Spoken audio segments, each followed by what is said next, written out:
제가 그 성경 유머 퀴즈를 한번 해보겠습니다. 하나님께서 아담의 갈비뼈로 하와를 만드셨죠. 그렇죠?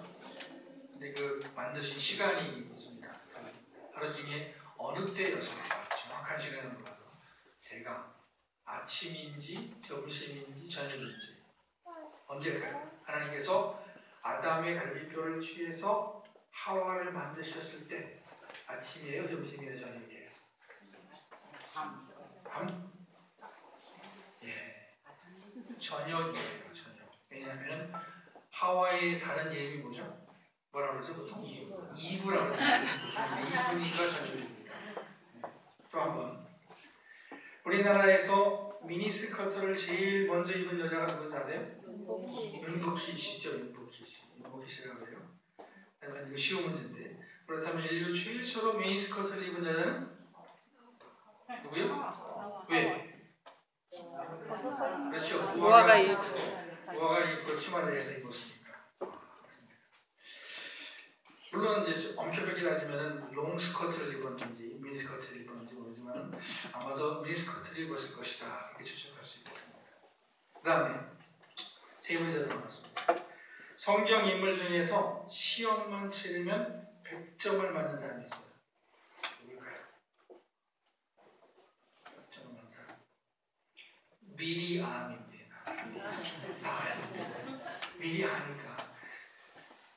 그 다음에 언제나 땅땅거리면서 살 수 있는 사람은 누굴까요? 땅땅거리면서. 땅을 많이 가진 사람이겠죠? 누구냐면 온유한 사람입니다. 네, 온유한 자는 땅을 기업으로 받을 것이다 그랬으니까 온유한 사람. 마지막입니다. 성경 인물 중에서 늘 자기를 바라보기를 바라주는 사람이 있어요. 누굴까요? 바라봅니다. 나를 바라긴다. 세상에 많은 교회들이 있습니다. 그리고 교회들은 저마다 이름을 가지고 있죠. 이 많은 교회들이 지역의 이름을 따라서 교회 이름을 지었습니다. 우리 교회도 주향교회인데 예전에는 새수리교회였죠. 새수리도 동네 이름입니다. 우리 동네 이름은 세 가지예요. 그러니까 삼성동이 있고 삼성리가 있고 새수리가 있는데 다 똑같은 뜻인데 우리 교회 그 전에 이름은 새수리 교회였습니다. 우리 교단의 그 대표적인 교회 중에 하나였던, 지금도 대표적인 교회 중에 하나라고 볼 수 있는 영락교회가 있는데, 영락교회의 원래 이름은 배단위 전도교회였대요. 그러다가 그 동네 이름이 영락이라서 영락으로 바꿨다고 합니다. 지역 이름을 따르는 교회들이 있고요. 또 어떤 교회들은 좋은 뜻을 가진 이름을 교회 이름으로 하고 있습니다. 주향교회, 우리 주향교회는 무슨 뜻이죠? 주향이 무슨 뜻이에요? 주님의 향기. 제가 이제 노회나 이런 데 또 다른 목사님들 만나는 데 가면 물어봐요. 주향이 무슨 뜻이냐고. 주님을 향한다는 뜻이죠? 이렇게 물어보는 분들이 있어요. 우리는 주님을 향한다는 뜻이 아니라 주님의 향기라는 뜻입니다. 주님의 향기. 어떤 교회는 기쁨의 교회라고 하는 그런 교회도 있습니다. 요즘에 좀 몇몇 교회가 그런 교회가 있는 것 같아요. 기쁨의 교회. 교회는 기쁨이 있어야 된다 생각하는 것 같아요. 그리고 또 많은 교회들이 초대교회라는 이름을 가지고 있습니다. 제가 잘 알고 있는 어떤 목사님도 그 교회 이름이 초대교회입니다. 초대교회는 교회가 생기고 난 후 로마에서 공인받기 전까지의 교회를 얘기합니다. 예수님으로부터 시작된 교회가 공인받기 전까지의 교회를 초대교회라고 합니다. 초대교회 시기는 교회가 시작하고 폭발적으로 성장했지만 많은 핍박을 받았던 시기입니다. 많은 교회들이 초대교회라는 이름을 가진 것은 자기들의 교회가 초대교회들처럼 순수하면서도 열정적인 신앙을 가지고 성장하길 바라기 때문입니다. 초대교회를 이상적으로 보는 이유는 바로 오늘 읽은 말씀 때문입니다. 냉정하게 보면 초대교회 시기에 있었던 교회들도 수많은 문제가 있었습니다. 그러나 오늘 말씀을 보면 초대교회의 이상적인 모습을 볼 수가 있습니다. 오늘 말씀은 세상의 최초 교회였던 예루살렘 교회가 어떻게 성장해 줬는지를 전해줍니다. 최초의 교회였던 예루살렘 교회는 예수님이 부활 승천하신 후 성령이 교인들 가운데 내려오심으로 시작되었습니다. 강림이라고 하죠. 내려오셨다. 성령께서 내려오셨다. 성령 강림으로 시작되었습니다. 예수님은 승천하시기 전에 제자들에게 예루살렘을 떠나지 말고 성령을 기다리라. 아버지께서 약속하신 것을 기다리라. 그리고 그 말씀을 따라서 약 120명의 제자들이 예루살렘을 떠나지 않고 10일 동안 간절하게 아버지의 약속하신 것, 즉 성령 받기 위해서 기도했습니다. 신앙생활에 있어서도 좀 이렇게 집중적으로 훈련하는 것이 필요합니다. 물론 일주일에 한 번 정도 주일 나와서 예배드리는 것도 중요하지만 집중적으로 12일, 10일, 40일, 40일 작정해서 놓고 기도하고 말씀드리고 하고 하는 훈련 기간이 필요한 것 같은데, 오순절 성령이 임하시기 전에 예루살렘 교인들은 10일 동안 간절하게 기도를 했습니다. 그리고 유대인의 최대 명절 중에 하나인 오순절에 성령이 교인들 가운데 오시게 되었습니다. 성령이 오셨을 때에 신비한 바람이 불었습니다. 또 불이 각 사람 머리 위에 있었습니다. 교인들은 방언을 말하게 되었습니다. 그리고 많은 사람들이 이 현상을 보고 매우 놀라고 의아하게 생각했습니다. 이때 여러 외국에서 많은 사람들이 왔는데 예루살렘 교인들이 자기 나라 말로 말하는 것을 듣고 깜짝 놀랐어요. 각 지역의 사람들이 예루살렘 교인들이 말하는 것을 각 지역의 언어로 듣게 되어서 깜짝 놀라게 되었습니다. 이것이 성경이 말하는 방언입니다. 며칠 전에 TV를 보니까 어떤 어린이인데 초등학교 한 2학년 정도 되는지 한 2학년 정도 혹은 3, 4학년 제가 기억을 잘 못하겠는데 아주 영어를 유창하게 잘하더라고요. 보니까. 네. 근데 그 학생은 학원도 다니지 않고 영어책도 안 읽었대요. 어떻게 이렇게 영어를 잘하는지. 갑자기 영어 말문이 트였다는 거예요. 어떻게 트였느냐 하면 이 학생이 유튜브에서 영어로 된 동영상을 많이 본 거예요. 특별히 아마 먹방을 많이 봤나 봐요. 여러분 먹방이 뭔지 아세요? 먹는 방송. 먹는 방송. 몰랐었어요. 한참 동안. 먹방이라고 해서 먹방이 뭐지 그랬는데, 먹방이라는 건 자기의 먹는 모습을 보여주는 방송인데, 이 학생이 외국 사람들이 먹는 모습을 보여주는 방송, 먹방을 하는 것을 보고 계속 보고 있다 보니까 말문이 트인 거예요. 애기들도 그렇잖아요. 우리 자소리 있는데 자소리 같은 어린이가 말을 배우는 것도 계속 듣다가 어느 날 이렇게 말문이 터지는 거거든요. 근데 이 학생이 그렇게 말문이 터졌다고 그러니까 영어 잘하더라고요. 그 학생은. 그러니까 뭐 그냥 자연스럽게 해요. 자연스럽게. 그런데 오순절날 터진 방언은 이런 게 아닙니다. 성령이 임하셔서 갑자기 사람들이 외국어를 말하게 되는 것처럼 되는 현상이 되겠습니다. 그러니까 사람들이 놀라고 이상하게 여긴 것이죠. 그리고 베드로가 나서서 이 사건, 이 현상의 자초지종을 설명하게 됩니다. 왜 이런 일이 일어나게 되었는가 하는 것을 설명을 하게 되죠. 그리고 이제 성령이 임하시게 되는 것, 요엘서의 예언이 이루어진 것이다 라고 설명을 하게 되고요.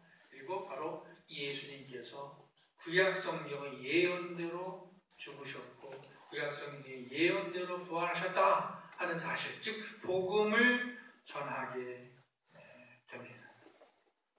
그리고 베드로의 설교를 듣고 수많은 사람들이 예수님을 믿게 되죠. 이때 하루에 3,000명의 사람들이 예수를 믿게 되었다. 3,000명. 3명도 아니고 3,000명, 30명도 아니고 3,000명 이렇게 되었어요. 요즘 우리나라에서는 한 명의 신자도 얻기가 힘든데 하루에 3,000명이 예수를 믿게 되었다 하는 것은 얼마나 엄청난 일이 있었는가 하는 것을 볼 수가 있는 것이죠. 그러니까 성령 강림의 그 임팩트가, 그 성령 강림으로 말미암는 그 효과가 얼마나 컸는가 하는 것을 알 수가 있습니다. 우리 중고등부 학생들이 3명인데 그 중에 한 학생이 그 코스프레를 많이 하러 다닌다고 해요. 코스프레. 여러분 코스프레가 뭔지 아세요? 예, 저도 코스프레도 잘 몰랐는데 말은 많이 들었습니다. 그 학생 통해서 더 잘 알게 됐는데요. 요즘 중고등부 학생들은 자기들끼리 모여가지고서 이상한 가발도 쓰고 의상도 입고 동영상 촬영하고 그렇게 놀대요. 예, 그렇게 논다고 그러더라고요. 그래서 걔가 하도 코스프레를 좋아해서 제가 그랬어요. 야, 우리 중고등부 학생들 많이 오게 하려면 우리 교회에서 코스프레 잔치 같은 거 하고 많이 올 거라니. 많이 올 거래요. 많이 할 거래요. 그래 얘기를 했는데 요즘엔 전도하기가 힘들어요. 그런데 하루에 3,000명이 오게 되었어요. 그리고 오늘 말씀은 초대 예루살렘 교회의 모습이 어땠는지를 보여주고 있습니다. 첫째, 예루살렘 교회는 오늘 42절 말씀이죠. 제가 42절 말씀 안 읽었는데 42절 말씀 보니까 그들이 사도의 가르침을 받아 서로 교제하고 떡을 떼며 오로지 기도하기를 힘썼다. 첫째, 예루살렘 교회는 사도의 가르침을 받았습니다. 사도들이 여러 가지를 가르쳤겠지만 제일 중요한 메시지는 예수님이었죠. 그 중에서도 예수님의 부활이었습니다. 예수님이 부활하셨다는 사실이 중요했던 것은요, 이때는 예수님께서 부활하신 지 얼마 되지 않은 시점 때문이었고 또 가장 중요한 메시지였기 때문이죠. 초대교회는 모일정마다 이렇게 인사했다고 합니다. 예수님께서 부활하셨습니다 라고 고백하고 예배를 시작했다고 해요. 한번 옆에 있는 분하고 인사해 보시기 바랍니다. 예수님께서 부활하셨습니다. 시작. 예수님께서 부활하셨습니다. 예수님께서 부활하셨습니다. 그것이 주일마다 모일정마다 인사말이었습니다. 초대교회는 예수님에 대한 복음을 사도들을 통해서 들었습니다. 그것이 첫 번째 특징입니다. 두 번째 특징은 뭐냐면 초대 예루살렘 교회는 서로 교제하고 떡을 떼었습니다. 서로 교제하고 떡을 떼었습니다. 교제를 신약 성경이 기록된 헬라 말로 뭐라고 하냐면 코이노니아라고 하죠. 코이노니아는 매우 중요한데요. 그리스도인들의 교제는 단순히 사람들끼리 먹고 사귀는 것이 아닙니다. 그리스도인들의 교제는 예수님을 중심으로 한 교제입니다. 예수님을 중심으로 한 교제. 교제 시에 떡을 뗐다고 그랬는데 떡을 뗐다는 것은 성찬식을 했다는 의미로 볼 수가 있습니다. 초대교회 교인들의 성찬식을 통해서 예수님께서 하나님의 아들로서 자기들을 위해 죽으시고 부활하신 것을 기억을 했습니다. 오늘날에도 성찬식을 주일마다 행하는 교회도 있지만 성찬식은 아니더라도 교회에서 교인들이 예배 후에 같이 음식을 나누는 것은 예수님 안에서 먹고 마시는 것으로 매우 중요한 의미가 있습니다.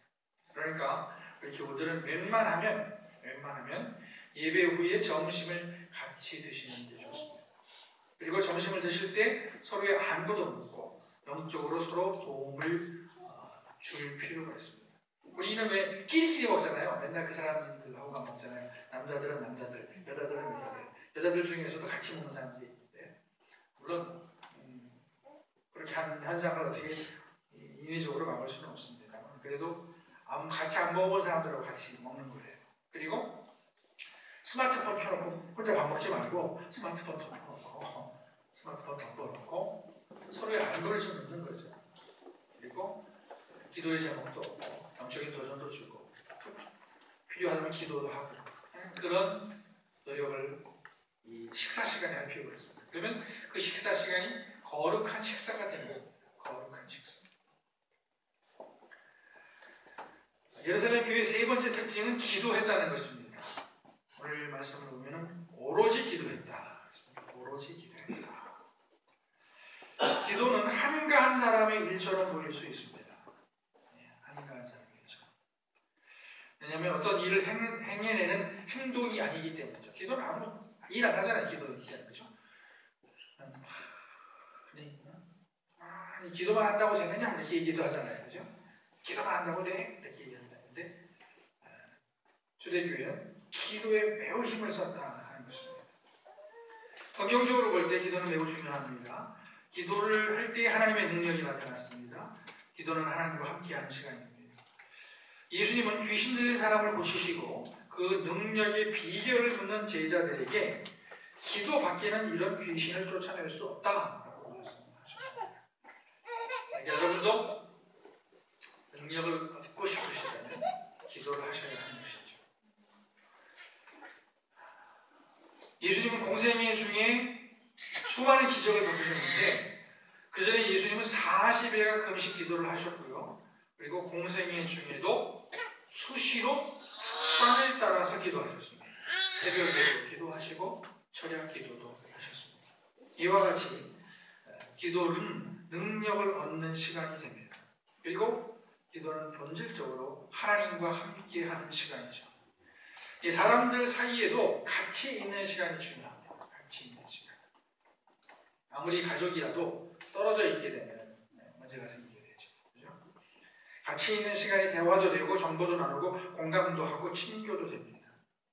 기도는 하나님을 찾고 하나님과 대화하는 시간이고 그럼으로써 하나님과 교제하는 시간입니다. 그러니까 매우 중요한 시간이죠. 초대교회는 기도에 힘썼다고 했습니다. 초대교회의 네 번째 특징은 사도들로 말미암아 기사와 표적이 많이 나타났다 하는 것입니다. 한마디로 기적이 나타났다 하는 것입니다. 복음 전파에 있어서 기적은 매우 중요한 역할을 했습니다. 예수님을 그렇게 수많은 사람들이 따라다녔던 것은 예수님이 많은 기적을 베푸셨기 때문입니다. 오늘날에는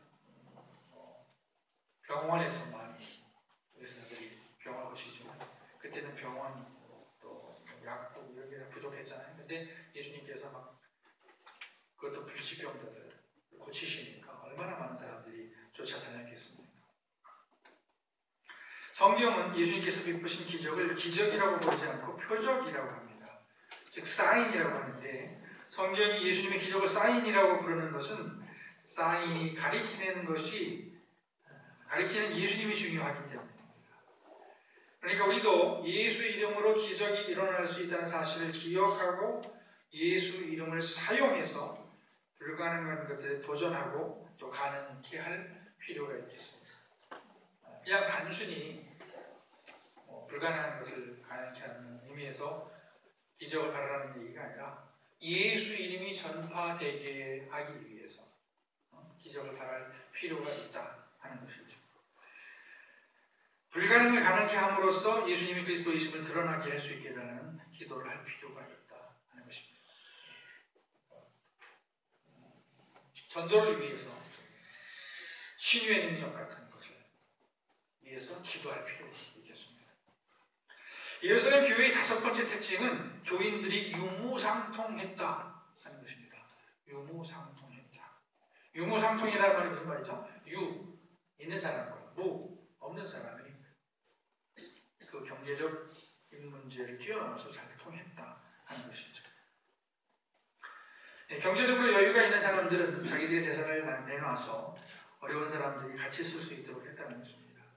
당시 예루살렘 교회의 분위기는 교인들이 자기들의 전 재산을 팔아 교회에 헌금하고 같이 나눠 쓰는 분위기였습니다.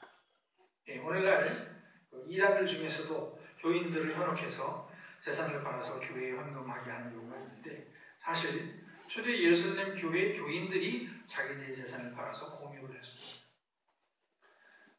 초대 교회가 이렇게 공유할 수 있었던 이유는 이런 신비한 현상들이 많이 나타났기 때문이고 강한 결속력이 있었기 때문이고 또 강한 종말의식이 있었기 때문입니다. 물론 아나니아와 삽비라의 경우를 보면 그 부작용이 상당했다는 것을 알 수 있지만 어쨌든 일시적으로나마 이런 현상이 있었고 그 효과는 매우 강력했습니다. 그리고 지금까지 교회는 나눔을 강조해 왔고 또 교회 안에서 나눔이 이루어지고 있습니다. 세상 사람들이 교회를 많이 비판을 하고 그러는데 우리 교회의 아름다운 그 현상 중에 하나가 뭐냐면 큰 교회가 소위 큰 교회, 교인이 많고 재정적으로 넉넉한 교회들이죠. 큰 교회들이 작은 교회를 도와주는 겁니다. 우리 교단에 대부분의 교회는 작은 교회들입니다. 100명 이하는 말할 것도 없고 더 작은 교회들. 그러다 보니까 소위 미자립 교회들이 많이 있습니다. 미자립 교회. 1년 예산이 3천만 원, 5천만 원 정도 되는 교회들이 많이 있어요. 그러다 보니까 목사님들 생활하기도 어렵죠. 먹고 살기도 한번으로 힘든 겁니다. 그래서 이번에 요즘에는 목사님들이 직업을 갖기도 하고 다른 직업을 갖기도 하고 사님 사모님들이 일하는 건 기본이고 그런데 그래도 우리 교단에서 좋은 일이 뭐냐면 큰 교회들이 작은 교회들을 도와주는 거예요. 다달이 큰 돈은 아니더라도 정말 어려운 교회는 한 100만 원씩 도와주고 좀 덜 어려운 교회는 한 80만 원씩 도와주고 50만 원씩 도와주고 그래서 다달이 도와줍니다. 큰 교회에서 작은 교회를. 저는 그것을 우리 교단 안에서 이루어지고 있는데 아주 아름다운 일이라고 생각합니다. 이렇게 초대교회는 융무상통했어요. 예루살렘 교회의 6번째 특징은 백성에게 칭송을 받고 구원받는 사람들이 날마다 더해졌다는 것입니다. 교회는 세상으로부터 부름을 받은 사람들이죠. 즉 세상과 구별된 사람들입니다. 그렇다고 교회가 세상 밖에 있는 것은 아닙니다. 세상으로부터 구별되지만 세상 밖에 있는 것은 아닙니다. 교회는 세상 안에 있고 세상 안에서 구별된 삶을 살아야 합니다. 그리고 오늘 말씀을 보니까 교회는 세상으로부터도 칭찬을 받아야 합니다. 더 정확하게 말하자면 교회는 세상으로부터 미움을 받아야 하면서 동시에 칭찬을 받아야 합니다. 교회는 예수님이 그리스도라는 사실을 숨김없이 말함으로 미움을 받아야 하고요. 그 미움을 감수해야 합니다. 근데 물론 하나 조심해야 하는 것은 우리가 예수님을 드러냄에 있어서 온유하고 겸손한 마음으로 드러나야 돼요. 그럼에도 불구하고 미움을 받는다면 어쩔 수 없습니다.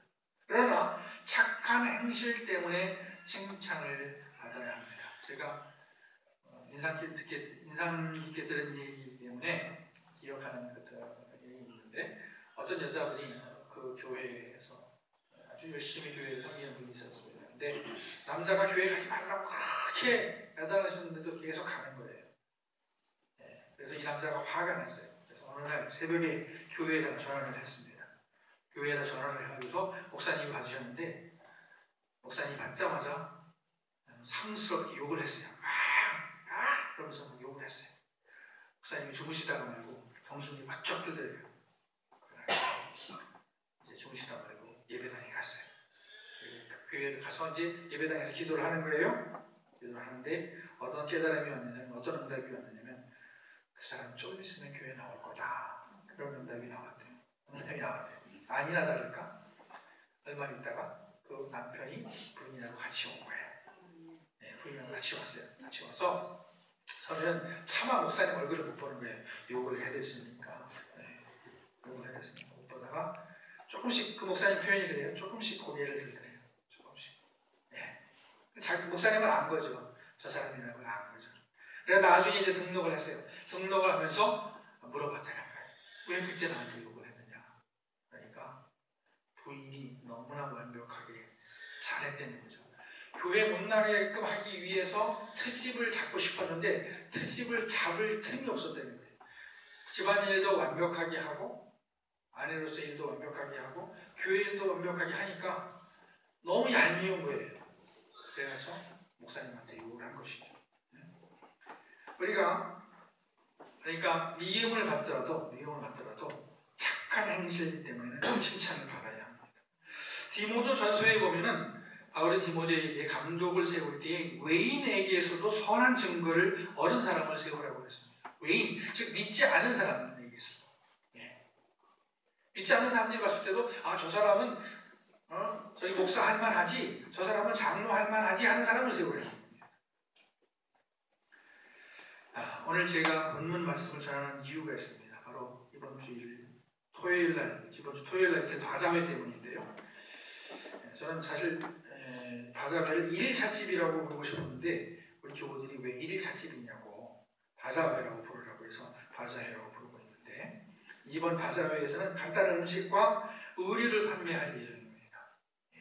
뭐뭐 하느냐면 국밥도 팔고요, 파전도 팔고요, 볶음이도 팔고, 떡볶이도 팔고, 순대, 어묵, 커피, 조청 등을 팔 예정입니다. 떡볶이는 전통 있었던 우리 깜신의 떡볶이 있죠. 우리 김동희 집사님께서 하셨던 깜신의 떡볶이를 정순화 권사님이 그 비법을 전수 받아서 이 동네에서 유명했던 떡볶이집인데 우리 정순화 권사님께서 만들어 주실 것이고, 커피는 자그마치 유럽 바리스타 자격증을 얻은 양재성 형제님께서 만들어 주실 겁니다. 보통 바리스타가 아니라 유럽 바리스타. 그러니까 음식이 수준이 있을 것이다 하는 것을 제가 말씀을 드릴 수 있습니다. 그리고 올해는 또 의류를 팔 예정입니다. 저하고 같이 공을 사는 분이 있는데 작년에 우리 교회 바자회에 왔어요. 그 사람들한테 오라고 그랬는데 그분이 착해요. 근데 그분이 뭐 하는 분이냐면 의류를 이렇게 도매로 파는 분이에요. 떨이 하는 분인데 그분이 자기 옷을 기증할 수 있다라고 작년에 얘기를 하더라고요. 그분이 작년에 우리 그 바자회에 와서 5만 원 기증하고 갔어요. 올해는 이제 옷을 주겠다고 해서 제가 옷을 달라고 해서 가져올 것인데 좀 더 풍성해질 수 있을 것 같습니다. 이 바자회는요, 바자회의 효과를 여러 가지로 생각할 수 있겠는데 전도의 효과가 있습니다. 예수 이름을 전하고 교회를 알 수 있는 기회가 되고요. 또 기도하는 효과가 있습니다. 준비 과정에서 기도가 모아지죠. 여러분 바자회를 위해서 기도해 주시기 바랍니다. 또 친교의 효과가 있습니다. 우리가 바자회를 준비하면서 우리 사이에 친교가 이루어집니다. 그리고 사랑을 구체적으로 실천하는 효과가 있습니다. 금번 수익금은 복지관을 통해서 경제적으로 어려운 분들에게 전해집니다. 우리 교회가 직접 전달할 수도 있지만 복지관이 더 잘하기 때문에 복지관을 통해서 전달하고자 하는 것입니다. 이번에 준비하면서 복지관 과장님을 만났더니만 이분이 어떻게 보면 그게 사실일지도 몰라요. 복지관의 금연이 과장님이라는 여자분이 있었는데 그분 만났더니 이제 반쯤 자기들 행사로 생각하고 있더라고요. 우리 교회 행사가 아니라 자기들 행사로 생각하고 있어요. 협력이 이루어질 것 같아요. 그리고 또 이번에 가서 신도동 분여회 회장님이 협조해 주셔서 우리는 불판 살라고 했거든요. 불판 2개 빌려주기로 했고 가스까지 제공을 해주기로 했습니다. 그러니까 분여회와도 협력할 수 있는 기회가 되는 것이죠. 많은 교회들이 자기 교회 이름을 초대교회라고 지었습니다. 왜냐하면 초대교회의 이상적인 모습 때문이죠. 그리고 이상적 모습들은 위에서 말씀드린 바와 같습니다. 그리고 바자회는 압축적으로 초대교회의 모습을 잠시나마 실현할 수 있는 좋은 이벤트입니다. 탤런트 신에레나 씨는 기독교인으로서 남편 차인표 씨와 많은 선한 일을 하고 있는 분으로서 유명하죠. 이분이 2명의 아이를 입양해서 키우고 있다고 합니다. 아이들 키운다는 대단한 일인 것 같아요. 근데 이분이 다른 봉사자들과 함께 봉사하면서 서로 그렇게 말한다고 합니다. 다른 사람들을 위해서 봉사하는데 우리가 왜 이렇게 행복하죠? 그렇게 얘기를 한다는 거예요. 봉사자들의 한결같은 고백입니다. 하나님은 우리가 베풀고 섬길 때 행복을 느낄 수 있도록 창조하신 것이죠. 아멘. 근본 바자회를 통해서 하나님께서 주시는 기쁨이 우리 가운데 있고 또 우리 주양교회가 초대교회의 모습을 닮아갈 수 있기를 바랍니다. 아멘. 기도하시겠습니다. 하나님 아버지 감사합니다.